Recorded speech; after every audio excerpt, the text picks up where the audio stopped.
अस्सलाम वालेकुम। दुनिया में सबसे बेवकूफ़ कौम अगर कोई है तो वो इंडियन कौम है, इंडियन नेशन है। ये मैं उनकी कोई इंसल्ट नहीं कर रही। ये मैं क्यों कह रही हूँ ये भी मैं बताने जा रही हूँ इस वीडियो में। इंडिया के जो डिफेंस अताशी हैं उन्होंने इंडोनेशिया में क्या इंकशाफ किया है ये तो बहुत सारे लोगों के सामने आ चुका होगा। जिनके सामने नहीं आया उनको मैं बताऊंगी।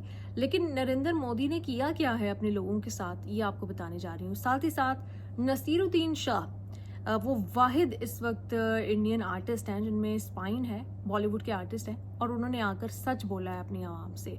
सबसे पहले नरेंद्र मोदी ने क्या ड्रामा रचाया इससे आगाज़ करती हूँ। जब जनरल इलेक्शंस हुए इंडिया में तो मोदी जो एक्सपेक्टेड रिजल्ट्स थे वो अचीव नहीं कर सका। पॉपुलैरिटी खो चुका था, लोग जान चुके थे कि ये सिर्फ नफरत, डिवाइड एंड रूल की पॉलिसी पे चल रहा है। अलायंस बनाकर गवर्नमेंट बनाई तो फिर यकीनन बैठ के इनके जो थिंक टैंक्स हैं बीजेपी के, उन्होंने सोचा कि अब क्या किया जाए। जब क्या किया जाए तो पॉपुलैरिटी गेन करने के लिए इंडिया में सबसे बेस्ट तरीका होता है कि पाकिस्तान के खिलाफ कोई कैंपेन स्टार्ट कर दी जाए, कोई कैंपेन लॉन्च कर दी जाए। पहलगाम टेरर अटैक होता है। आज पहलगाम टेरर अटैक को 2 महीने गुजर चुके हैं और अभी तक उसकी इन्वेस्टिगेशन में कोई पेशरफ्त नहीं हुई, क्योंकि उसकी इन्वेस्टिगेशन अगर सही हो जाएगी तो बीजेपी गवर्नमेंट के लिए प्रॉब्लम हो जाएगी, क्योंकि इन्होंने तो 10 मिनट में एफआईआर पाकिस्तान के खिलाफ काट दी। आज दिन तक ये नहीं पता कि कौन सा रूट था दहशतगर्दों का, कितने दहशतगर्द थे, कहाँ से आए, क्या नाम थे, क्या आइडेंटिटीज़ हैं। एक जो तस्वीर इन्होंने वायरल की थी अपने मीडिया के ज़रिए से वो भी फेक निकल आई है। वो भी मैं नहीं कह रही, इनकी जो इन्वेस्टिगेशन एजेंसी है उसने ये 2 महीने बाद जाके इंकशाफ किया कि ये गलत तस्वीरें आप चलाते रहे। सोचे उनकी फैमिलीज और उनके लिए कितनी प्रॉब्लम बनी होगी जिनकी तस्वीर या जिनकी शक्लें उस तस्वीर में थी।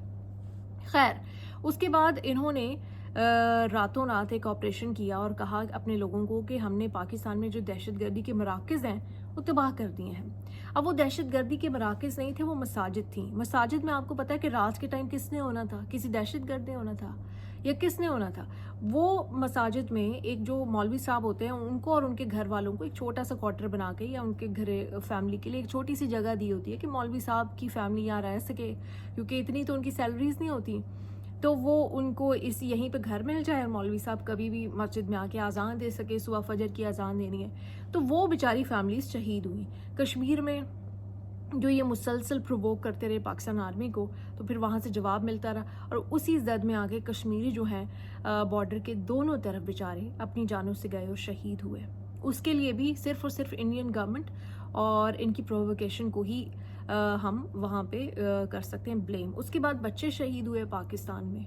पाकिस्तान जब इंटरनेशनल लॉ कहता है कि जब कोई सॉवरन कंट्री की जो बाउंड्री लाइन है, जो बॉर्डर है, उसको क्रॉस करता है और तो उस कंट्री को, सॉवरन कंट्री को पूरा अपना हक़ दिफा जो है वो हासिल हो जाता है। पाकिस्तान ने रिटेलिएट किया और पाकिस्तान ने इनके 6 तैयारे गिरा दिए। जब इन्होंने देखा कि इनको इतना बड़ा लॉस हो गया है, जो कि अगर किसी को पता चल गया तो वो जो गवर्नमेंट की में अपनी पॉपुलैरिटी बढ़ाने की कोशिश कर रहे थे, इनको तो लेने के देने पड़ जाएंगे। गवर्नमेंट पॉपुलैरिटी गेन करने की बजाय बल्कि इनकी गवर्नमेंट जा भी सकती है इतना बड़ा लॉस कराने। तो इन्होंने सारे जो सबूत हैं और जो सारी बातें वो छुपाना शुरू कर दी। इन्होंने अपने लोगों को सच नहीं बताया। कम से कम पाकिस्तानी जो आर्मी ऑफिशियल्स थे उन्होंने सच बताया, अपनी कौम के सामने सच रखा कि ये हमारा नुकसान हुआ है, इतने लोग हमारे शहीद हुए हैं, इतनी जगहों को हमारे नुकसान पहुंचा है। सारी तस्वीर उन्होंने डिस्ट्रक्शन की दिखाई। इन्होंने अपनी कौम को अंधेरे में रखा, झूठ बोला, नहीं जी कोई तैयारा नहीं गिरा, नहीं हम नहीं बता सकते। पूरी दुनिया में वावेला मच गया कि पहली बार किसी ने राफेल गिरा दिया है, जो कि नरेंद्र मोदी ने कहा था कि अगर हमारे पास राफेल हों तो हम पाकिस्तान को बड़ा मुंह तोड़ जवाब दे सकते हैं। वो 3 राफेल इनके गिर गए, टोटल 6 तैयारे इनके गिर गए। अब जाके इनकी डिफेंस अताशी जो हैं इंडोनेशिया में वहाँ पे कॉन्फ्रेंस के दौरान, जो कि इंडो पाक कॉन्फ्लिक्ट के ऊपर हो रही थी, उसमें बताते हैं कि जी हमारे कुछ तैयारे ज़रूर गिरे हैं लेकिन वो पॉलिटिकल कंस्ट्रेंट्स की वजह से। अब आपकी गवर्नमेंट ने तो कहा कि जाओ पाकिस्तान के अंदर जाओ और वहाँ पे जाके पाकिस्तान के जो सिविलियंस हैं उनको डायरेक्टली टारगेट करो।